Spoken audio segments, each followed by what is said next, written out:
अस्सलाम वालेकुम स्टूडेंट्स। एक वर्ड है नो लॉन्गर। ये कहाँ इस्तेमाल होता है, आज इस पॉइंट को डिफाइन करूंगा। और ये क्लास एक डेमो क्लास की तरह है। अगर आपको मेरी ट्रिक पसंद आए तो आप मुझसे ऑनलाइन इंग्लिश लैंग्वेज कोर्स कर सकते हैं। आप जस्ट इमेजिन कर सकते हैं, अगर ये 2 से 3 मिनट का लेक्चर आपका एक कंसेप्ट क्लियर कर सकता है, तो अगर आप मुझसे 2 से 3 माह इंग्लिश लैंग्वेज कोर्स करते हैं, वन ऑन वन क्लास लेते हैं पाकिस्तान में या पाकिस्तान से बाहर किसी भी जगह से, तो कितनी इंप्रूवमेंट आपकी इंग्लिश में आ सकती है। टॉपिक स्टार्ट करते हैं नो लॉन्गर। इसका मतलब है मजीद नहीं।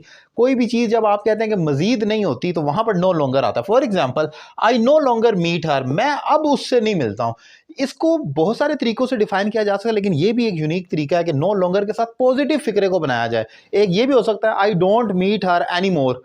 बिल्कुल सेम मीनिंग इसका क्रिएट करेगा कि यानी कि अब मैं उससे मजीद नहीं मिलता हूं। I don't meet her any more का मतलब है मैं उससे मजीद नहीं मिलता हूं। जबकि मैं इसको ये भी कह सकता हूं, I no longer meet her, लेकिन नो लॉन्गर के साथ पॉजिटिव फिक्रा आएगा। ये पॉइंट है इसमें। जैसे एक और एग्जांपल देखें, she know longer helps me. अब वो मेरी मदद नहीं करती है।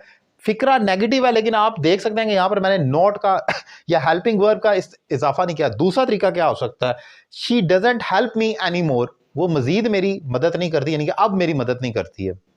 एक और एग्जांपल देखें, they know longer come here, वो यहां अब नहीं आते हैं, मजीद अब वो नहीं आते हैं। और दूसरा तरीका, they don't come here any more, वो यहां अब नहीं आते हैं, मजीद नहीं आते हैं। सो आप एक एनी मोर के साथ बना सकते हैं और एक नो लॉन्गर के साथ बना सकते हैं। नो लॉन्गर के साथ हमेशा पॉजिटिव फिक्र आएगा जो पॉइंट आपने ध्यान में रखना है। और जो दूसरा एनी मोर है, उसके साथ आप ऑब्वियसली हेल्पिंग वर्ब लगा सकते हैं। जैसे मैंने example the, they know longer come here and they don't come here any more. आप डू नॉट लगा सकते हैं, लगाना होगा बल्कि आपको एनी मोर के साथ नेगेटिव बनाने के लिए। सो ये एक वर्ड है, हम नो लॉन्गर को पॉजिटिव इस्तेमाल करते हैं और ऑब्वियसली बहुत ज्यादा इसका इंग्लिश में इस्तेमाल है, आप पढ़ते होंगे।